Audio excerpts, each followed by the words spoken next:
Bhagavate Vasudevaya.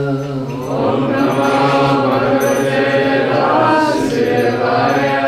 Om Namo Bhagavate Vasudevaya. Om Namo Bhagavate Vasudevaya. Om Namo Bhagavate Vasudevaya. Om Namo Bhagavate Vasudevaya. Any books somewhere? Something. Bhagavad-gita line.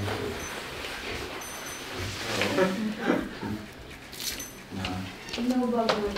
No, I didn't bring my phone. What to do? I can fetch a Bhagavad-gita. I'll be like 2 seconds. 1, 2. In 1 minute. It's okay.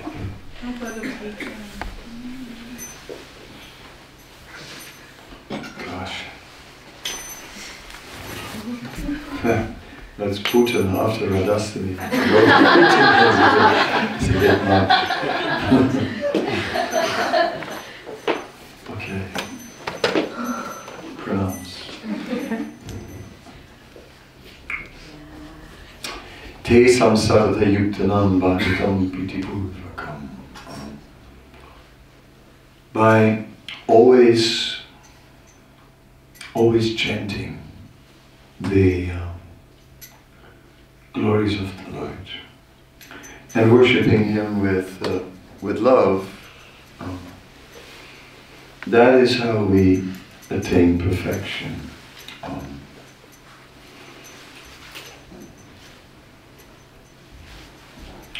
And of course, Aradhanam Sarvesnam Vishnu Aradhanam Param Tasmat Paradram Devi Tadiyanam Samarjanam. Then by, thank you.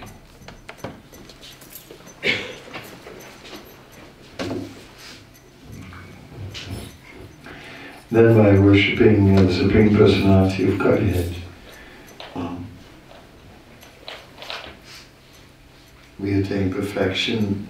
But by worshipping His devotees, we can approach Him.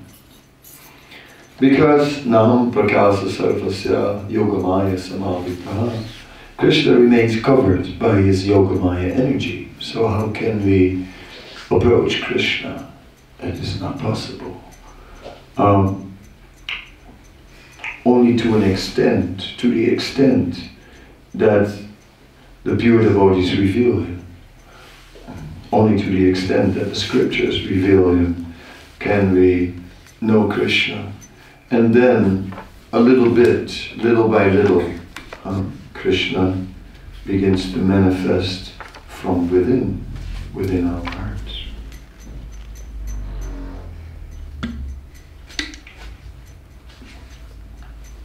So, in the 7th chapter, which is now knowledge of the Absolute, there's the verse, it's text number 19.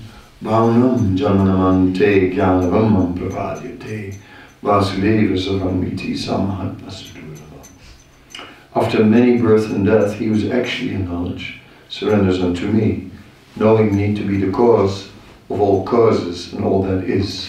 Such a great soul is very rare. One could read this verse in different ways. One could read it in a way where we say, after many lifetimes of searching for the truth, we finally realize Krishna is the truth. That is one level. Another level, of course, is after many, many birth and death, he who is actually in knowledge surrenders unto me. Now we're talking about something else. Not just knowing that Krishna is the Supreme Lord, but knowing Krishna in depth and then surrendering unto Him. Surrendering then meaning to give our prana acta diyavacha, to give our energy, our intelligence, our possessions, and our words. Anukulyasya sankalpa pratikulyasya varjanam, that we must accept what is favorable and reject what is unfavorable. And doing all this with great faith, Raksisya Titi Visva, so that Krishna will protect us, that he will make arrangements, because when we start to accept things favorable for Krishna, is it always favorable for us? It creates that problem. It may be favorable for Krishna, but is it also favorable for us? Because our favorite position in devotional service is the position where it's favorable for Krishna and favorable for us. And we're looking to combine these two. And that is why spiritual life is so difficult. It is so difficult, spiritual life, because we have to find these two, and it's extremely stressful, extremely, to find, to sort of combine our own personal needs and agenda with the agenda of Krishna. That is the difficulty. And that is exactly where the tension point exists in our spiritual life. If we come to the point of surrendering into Krishna and being fearless and appreciating Goptritve Varanam, that Krishna will just provide whatever is required. Are we sure about that? We'd rather not risk it. We'd rather combine personal interest with spiritual interest. That would be better. That would be really a better solution. So we can see how our surrender works. And if you look at this verse, then we can appreciate that surrender exists to different degrees. One may say, all right, I'll surrender to the point that I will I'll follow the injunctions of the Gita. Yagyasistatinu santo muchante sarvakilpisai.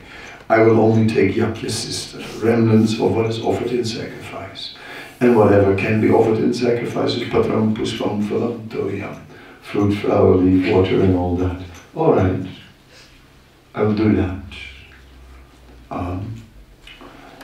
But still, if we do all these things and more, can we give up our personal agenda? Can we just give that up? And is that what surrender really means? To have no other interest than the interest of the Lord. Whatever, in Srila Prabhupada we see this like complete spirit of whatever was good for Krishna, that was it. Not considering anything else, nothing else. So that is something we have to think about. That will take many, many lifetimes, it says. Bhavam Javanam Ante. Of course, when we read the Chaitanya Chandramrita from Prabodhananda Saraswati, then he is saying that now with the followers of Lord Chaitanya, there is a quality of devotional service which has never been found before. There it is just extraordinary what kind of love is manifesting there. So that is our approach. Along with the Bhagavad-gita, I used to travel by train in India because flying, there were no internal flights, there were only trains, long journeys, and then, you'd get these really deep heart-to-heart exchanges with people on the trains, like 30-hour train ride, to tell you their whole life and everything. And so that was the old India. Nowadays, the impersonalism is taking over because it's a quick flight. There's no more that heart-to-heart, which was part of the ancient culture. Yeah, so inevitably, people would raise the point that how can you follow the Gita? How can you actually follow it? That was a crucial question which was discussed so many times. It is not possible to actually follow the Gita without being blissful. See? If we are not blissful, then we can't do it. And we can only become blissful in the association of the devotees of Chaitanya Mahaprabhu. They bring that to us. Therefore, it's the kirtan, it's the sankirtan, it's the glory, and not just the sankirtan, but the mercy. See, it is the mercy that is connected to it all that makes it so blissful. To see that somehow or other, anyone who gets touched by this transforms, that his life transforms, that it is so potent and that it comes in so many ways, and one begins to appreciate this more and more. And it's addictive also. It's like we want it ourselves again and again. That is so it is that element of that mercy. So mercy can exist in various ways. Daya, an ocean of mercy that is available to all. Kripa, more mercy, like personal towards me. Then there is anukampa, compassion, deep compassion. The Lord has a heart. I was yesterday speaking about how Krishna attracted the gopis by playing his flute. And it is said that flute playing is the especially attractive feature of Krishna. That feature of Krishna's flute playing is more attractive than any other feature. And why is it so? Why is it so? Because through the flute speaks his heart. And that's what makes music take over. It's the heart. Right? When the heart is there, it's not just the sound by itself. So it's Krishna, he plays the flute from his heart, and that one can hear as the devotees, they all feel touched by that. When Krishna plays his flute, it is said that he doesn't follow all the proper Vedic scales. It's said the demigods, they are very learned. They're very learned in the Vedas. So the demigods, they also know everything about proper musical arrangements. They know exactly what is proper and what is not proper in terms of music. Exactly. Yeah. And then Lord Brahma is the most expert, and the greatest Vedic expert in the universe. There's no one, Krishna of course, but besides Krishna, there's no one other than Lord Brahma who is the authority on Vedic literature. And Lord Brahma, therefore, he knows everything about musical arrangement. And Krishna's flute playing is not following the rules. It's not following the rules. It goes beyond that. And it blows his mind. That's like, how is this possible? How can this be done? So Lord Shiva, when he hears the flute, and he starts dancing, and just like shows that dancing form, Nataraj form of Lord Shiva. He plays his little drum, a drum with the little stones on chords, and he plays like that. The gopis, they hear the flute playing, and they hear that Krishna is calling them, and he is. And Radharani hears, you are the only one. So everyone hears a difference, but it is Krishna's heart that manifests through that flute playing, and that is why it is so especially attractive. So yes, the Supreme Lord has a heart, and His mercy is His compassion. So anukampan. Anukampan means the compassion of the Lord. How He actually cares, and that is something. It's not just, all right, I'm an ocean of mercy, here it is. No. He particularly cares about every living entity, individually. And He particularly has feelings towards every living being, towards their particular predicament. All of us, we have a predicament. And what's your predicament?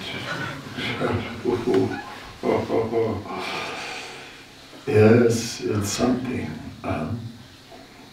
I will not get into the Italian story today, which I've told before too many times, about people putting their problems in the city hall and everyone looking at it, and at the end taking their own. No, I will not tell that story. In full color, like I sometimes do. But the point is that Krishna is compassionate. Krishna particularly cares actually for our condition. Although, of course, from His point of view, what is one life? Nothing. You know, we are here human beings, and we make so much of this one little life. Right? It's such a big thing. My God, my life, and what am I going to do with it? And I have so many things to fulfill in this life, and so far I didn't. I mean, really, percentage-wise, so much went by, and now, you know, how much time do I have left to fulfill all these things I need to fulfill in this life? How am I going to do it? This life is so important. My entire life, it's nothing. The demigods, they look at us, they can look down at us as like poor little creatures. Like we look at some of these insects that take birth at the beginning of the night and die before the night is over. You know? I mean, we don't consider, and they have a full life. They take birth, they grow up, they get some children, they grow old, they become grandparents, and then they croak it, and all before the end of the night. And if we look at that, we do think, well, that's not even a life, you know, that doesn't count. I mean, insect life is practically no life. In the same way, the demigods are looking at us. These creatures, these smelly creatures on earth, because demigods don't perspire. So they consider us to be smelly creatures and live so short. So short. This is not even worth it from their perspective. Think about that. Anyway, but if we do some service for the Supreme Lord, then of course it becomes most valuable. And that's the only way. It is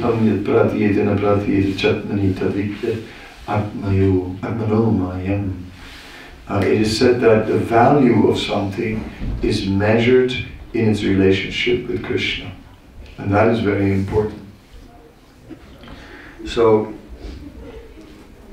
even if an insect takes Krishna prasadam, then that insect's life is more important than the life of a great head of state or a famous writer or whatever, you know, someone, a mundane person who is very famous. Srila Bhaktivinoda Thakur is praying like that. He's asking exactly for that. Let me be an insect in the house of a Vaishnava. So in other words, let me be an insect so that I can do some devotional service. Then that life is absolutely perfect. who cares? Okay, that I have to be an insect, that's probably the case. What can you do? Too fallen. Alright, then be a worm. So, alright, I'll be a worm, that's okay. But can it be in the house of a Vaishnava? Because there are crumbs.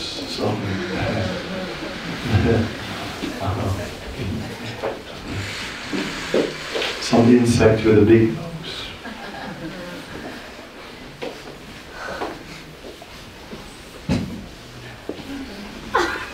Fine lips. Yeah, could be. Yeah.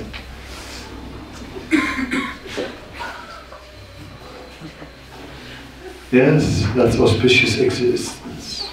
So anyway, anukampa. Krishna is concerned. He has compassion for all living beings in all conditions of life. And this compassion is something very significant to us. I mean, we should think about that. How Krishna deeply cares about the welfare of all living beings, how he takes personal interest in every living being. That is Krishna. Yes, and then in the 10th canto, when it comes to the exchanges between Krishna and the residents of Vrindavan, then mercy is no longer about compassion. Then mercy is prasad. There, the translation for the word mercy in all the verses is prasad. Because the focus is prakrishta rupena siddhati. That is the root of the word prasad. That which prakrishta rupena in its full-fledged form gives siddhati, satisfaction. So they see everything as prasad, not only what goes in the mouth, but everything is prasad. Krishna is fully satisfying in so many ways. So they are just relishing. Vayam tunaviti priyam. So when we hear the word surrender, going back now to the word surrender, which is sort of the central theme. The word surrender sounds like something harsh. It sounds like where you have to sort of, okay, grit your teeth and, and just like surrender. Okay, I'm surrendering. It has a connotation of a great struggle, a connotation of fight, a connotation with undergoing voluntarily some great difficulty. But no, that's possible, but we don't want that.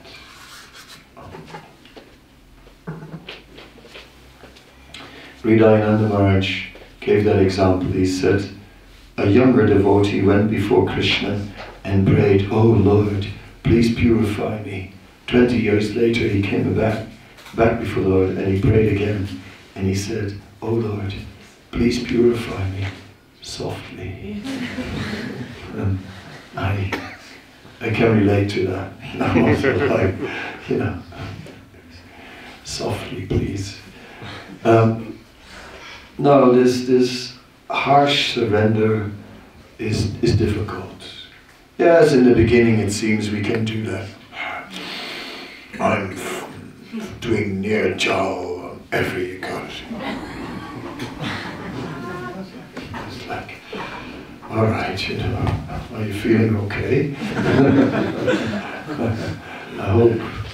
I hope you're not becoming dry,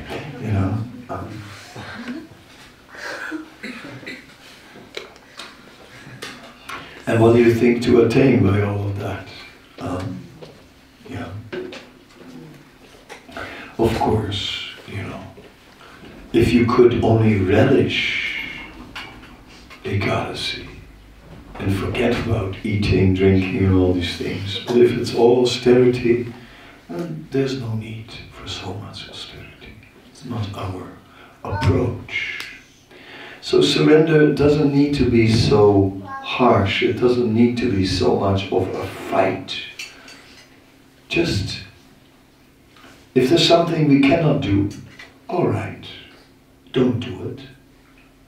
Do what you can. Just do what you can. Do all the things you can. And if you do many things you can, then after a while you can do more. So in this way it's just a matter of, yes, all those things that we actually can do, let's do those. And let's just do those things.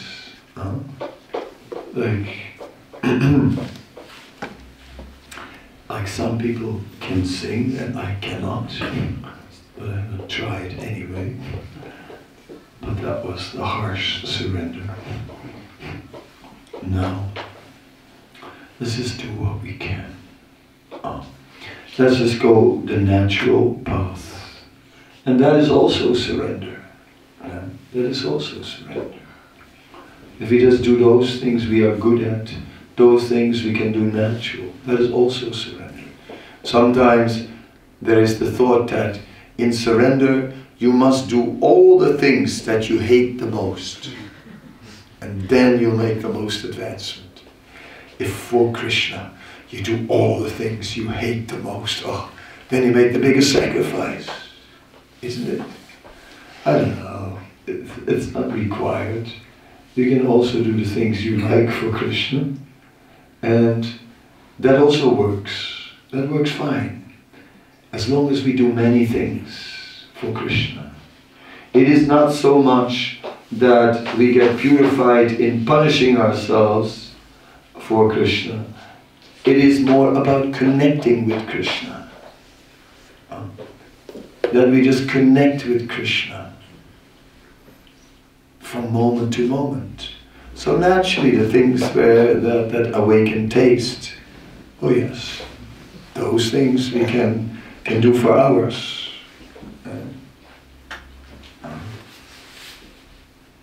And the things that are austere, okay, we can do for a while.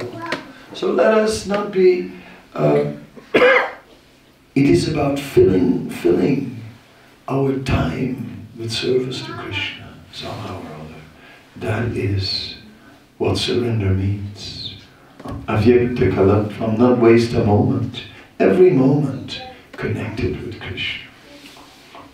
But in the beginning we really think, well, I have to do all, punish myself, do all these things that I really hate so that I get really purified. That's really what it's all about. No, it's not that actually. Our capacity for tapas is not so great. Not so great. But yes, we take some responsibility. We say we chant 16 rounds minimum.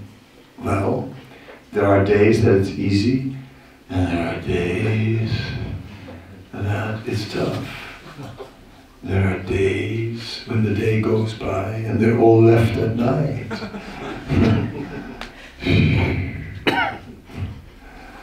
And all these things are there. So, in the course of chanting 16 rounds, we go through all kinds of experiences.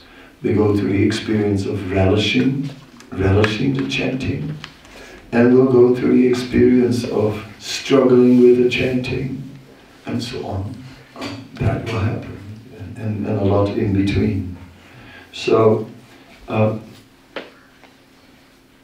we take some responsibility, and in the course of the responsibility, some natural austerity will come up. But beyond that, we can actually serve simply in the way that it's easy. What comes natural, whatever is easy. Like, some people love cameras, and some people hate cameras.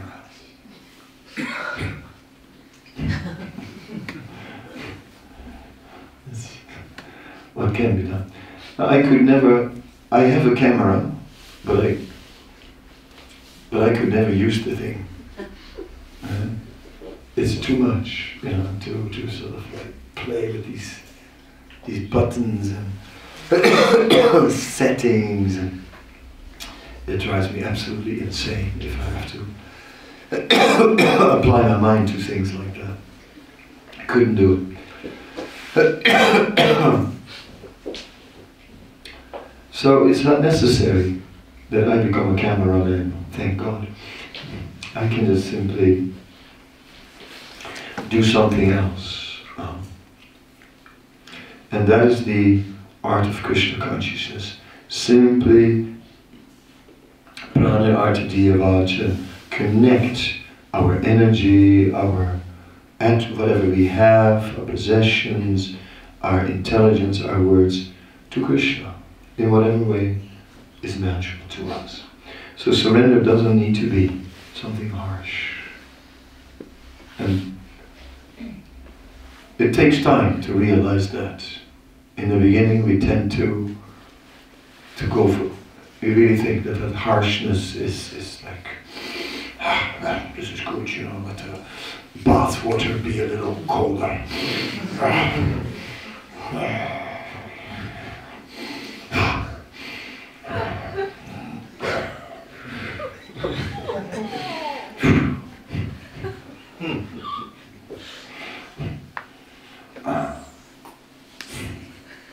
Fast. So, but Lord Chaitanya said, one Brahmana had only taken milk for a whole year. He wanted to come into the house where Lord Chaitanya was performing his kirtans. Lord Chaitanya started the kirtan. He said, "What is this? I cannot get into the mood tonight. I think there is someone here who is not qualified." Then, you know, Lord Chaitanya became very angry, and he said, if that person doesn't come out of hiding right now, I'll destroy the entire universe. Then the Brahmana sort of came out, and the Brahmana was thrown out of the house. And Lord Chaitanya said, "What? Shiva said, I'm sorry, I let him in because, you know, he's a Brahmana." And for a whole year, he took only milk. Only milk. Big fast. Yes.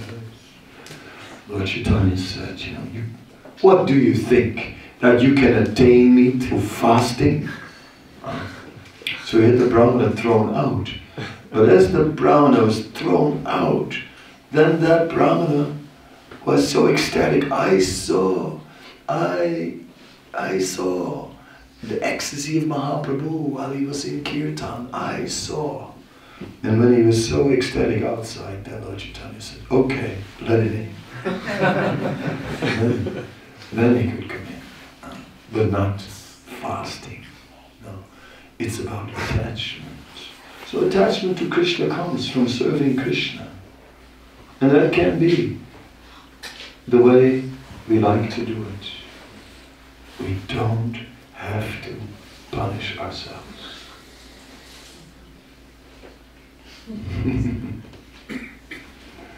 Yeah.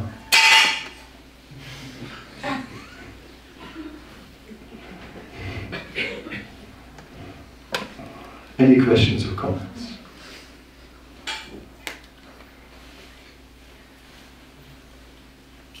Thank you very, very much, Maharaj. I don't know if I'm going to articulate this, but something about like nature, having a nature, so you kind of stay connected every moment with Krishna, and you don't have to punish yourself and those kind of things. But I'm wondering if pure devotional service is, I'm trying to connect it to like surrender and doing, as you're saying about connecting every moment and not punishing yourself.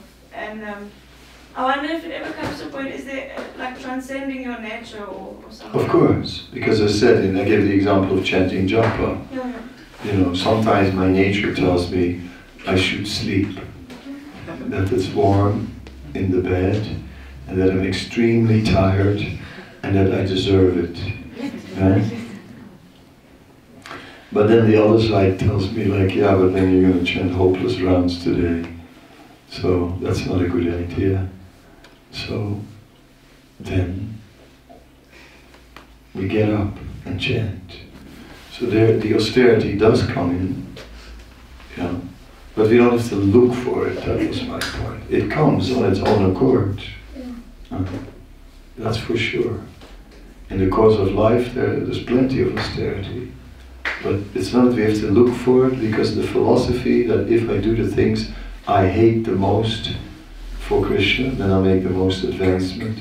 That philosophy is not correct. Thank you. Yeah? I was just wondering, the verse says after many, many births, then we eventually understand Krishna and we come to him. Yes.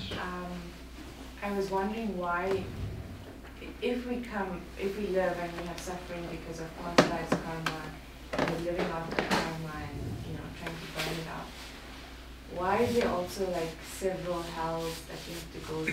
Who goes to the hells, and why do you have to go to the hell? And what happens? Like it says for how many births? Well, like Dante wrote the Divine Comedy, and then in the Divine Comedy the hero has to go to, first he has to go to hell, he has to go to all the hells, and then the ultimate hell is for traitors. And there you find the devil himself. In the other hells there are agents, but there is the devil himself, and he has wings. And in that hell it's not hot, it's cold. And he flaps his wings, and all the traitors sit up to the lips, frozen in ice, because of their coldness. Anyway, so in Dante's Divine Comedy, one has to first go to all the hells, and then to the purgatory, which is also sort of temporary suffering and this and that. In the end, you have to overcome lust, you have to walk through fire, and then you can go to the heavenly regions. So it's like there's this heavy purging, You also find it in another famous Christian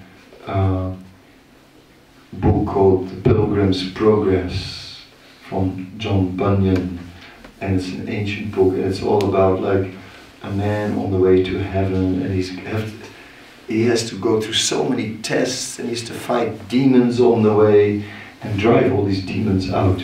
So now, do we also have this in Krishna consciousness, that you have to go through the hells, that you have to drive out all your demons, and all that?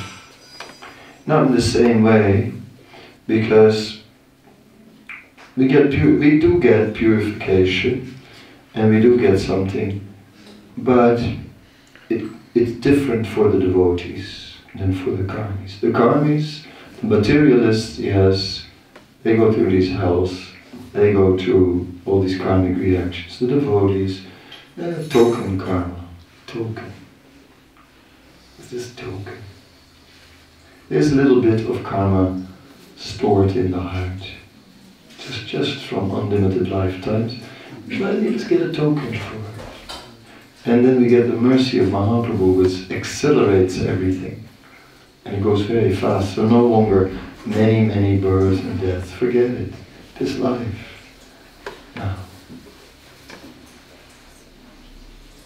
Question. So who goes to these hells? Because if you've slaughtered animals, you go to a hell where you get killed many times. If you do that, if you slaughter animals, if you are killing your superior, you go to hell. Illicit sex, you go to hell. No, but I mean, do you come back and then you live that karma of the previous lives? I don't understand why there's a hell and then this. You burn up something in hell, but not everything. In hell, you burn up. See, it's basically like this. We become very degraded, very hard-hearted, very cruel, very insensitive, and we can no longer learn through hearing, through knowledge. So then we are learning through physical punishment. Alright, and that creates a deep impression in the consciousness, a deep samskara, a deep impression that stays with us. So we go through hell and get conditioned by fear from there, then, you know, but then still some remainder of the karma is to be lived out. It's not that it's go through hell and then you have a clean slate. No. But hell is not eternal. That's a big difference between Christian theology about hell in the Bhagavad-gita is temporary. Actually much shorter than life on the heavenly planets, even shorter than here. But it's very intense, so it still feels quite long. Just like a visit to the dentist can feel quite long.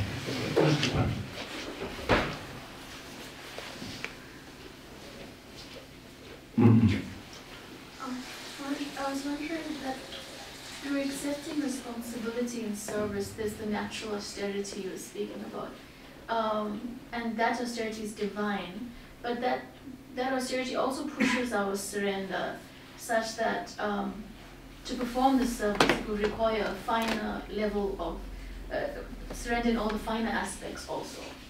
And in that case, if we don't surrender in the finer aspects, then the service itself will appear like a punishment. Well, I would consider that a comment, yeah, not a question, it's a comment. It's a good comment. Yeah, point well taken. Nice, thank you.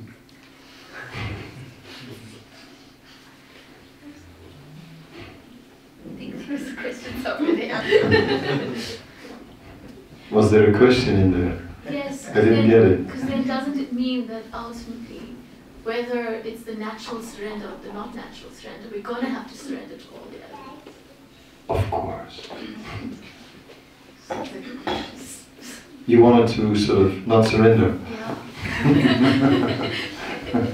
No, it's nice to surrender. So my point is, it's not that we don't have to surrender, of course we're going to surrender, but it's not that surrender is about punishing ourselves. Surrender is actually about embracing the nice things, just like you write plays, yeah? And that's fun. Yeah? You become the director of plays, and that's your fun. So that's, but you have to surrender for that play also, because it's a trip to get all these people together, to get them to do what you want, and it's like to get them to do it right. So it's a whole thing. It's like anxiety while you're preparing, and then you hope it will be all right. But it's ecstasy at the same time. Like we had a 3-day Radhastami festival. Really, I half killed myself, but it was lots of fun.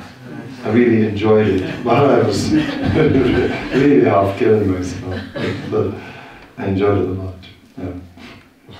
Now I'm half dead. Hare Krishna Maharaj. I want to share an idea and then ask if you can please comment or elaborate on it.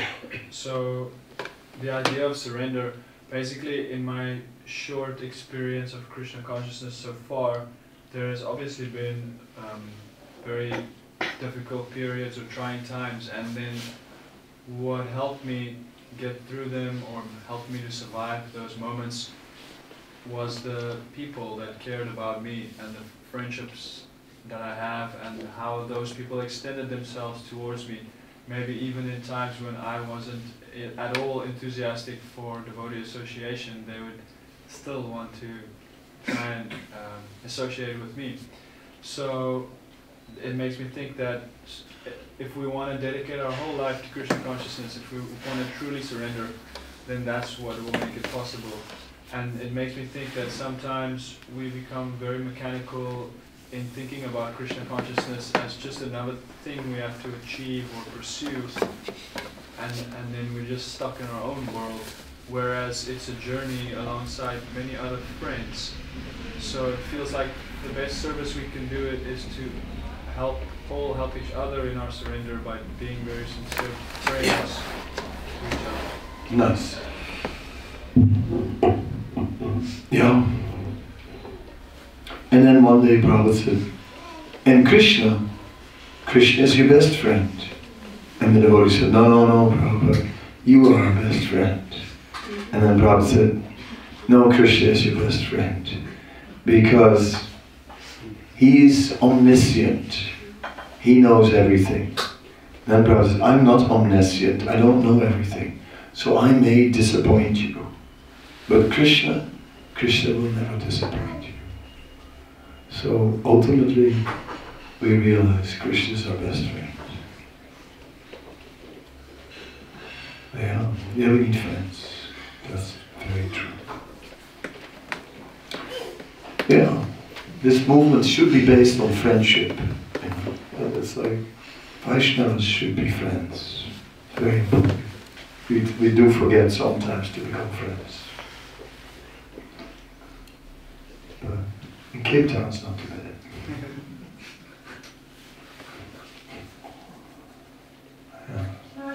We actually can fool ourselves, I think, more than other people. How do we really know that what we think of surrender is really what Krishna wants? Mm-hmm. We have to be accountable to spiritual master. And sometimes when we just think we're doing great, then the spiritual master comes up with some other idea. And then we just thought we had it all figured out. And then the spiritual master comes and turns it all upside down. He can do that. Then you have to really surrender. I have that experience also.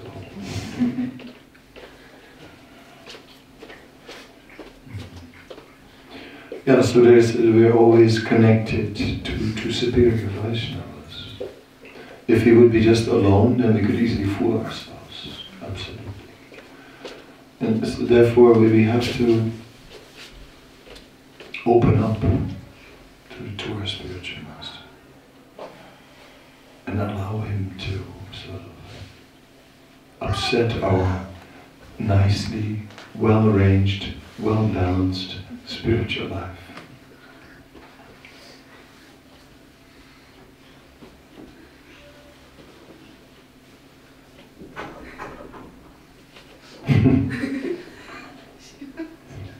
Thank you so much. In the beginning of the class, is it loud enough? In the beginning of the class, we were talking about the long train rides. The long chain? The long ride. And how they were more personal, and how. So my question is, with devotee association, sometimes we need to get to know devotees, and that can be about sometimes mundane things. But then, how do we create that balance where maybe I could be a devotee that I'm giving devotees too much mundane, and then I bring them down. So how do I create that balance, and know to uplift another devotee? Without being impersonal. No. Well, I guess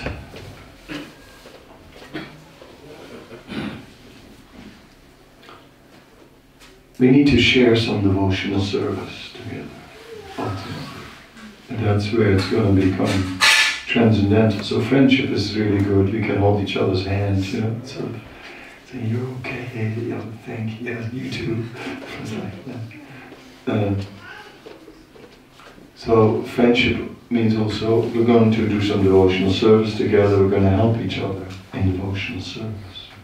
We're going to share that. Like I used to say, this one devotee used to come into my room and would say, listen to what I've just read. And then go like, and then he'd read something, you know, and it was something nice. And he would do this regularly, and after a while I started to think, wow, he's my friend, you know. He's reading, this person's really my friend. He always brings me Krishna consciousness, every time. He did it regularly, so I really appreciated that actually. He always brought me something positive. Some people, they give you things, they give you gifts that are really spiritual. So let us also try and do something that gives something of spiritual significance. There's these 6 loving exchanges. So, you know, like one of them is giving gifts. So let's give significant gifts. No. It's not only about receiving friendship, it's also about giving friendship. It's not so easy to really be a friend. That's tough. So that's what you're bringing up, how to be a friend. We need to grow. We're not used to that.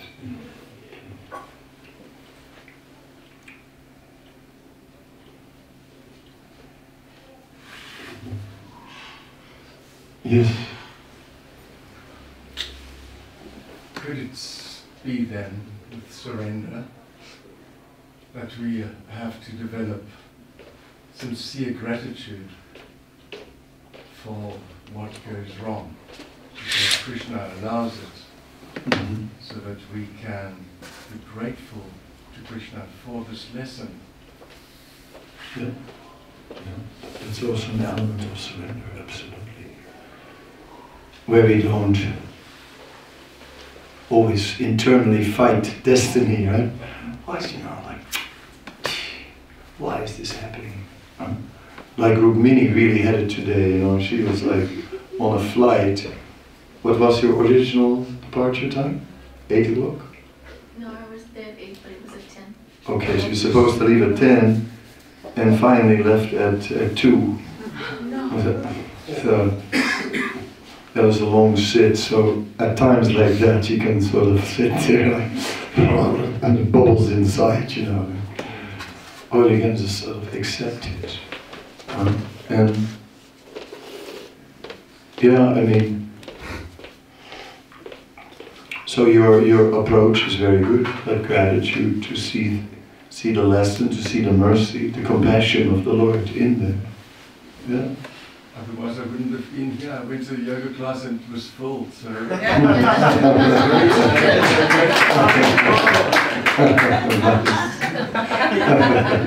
Appreciate that. Good comment. You know, with this kind of weather you want to be somewhere inside. No, anyway, welcome. I hope it was okay. I tried. Yeah. Okay, I'm going to quit now. Now some rest. Thank you very much. Srila Bhagavad-gita.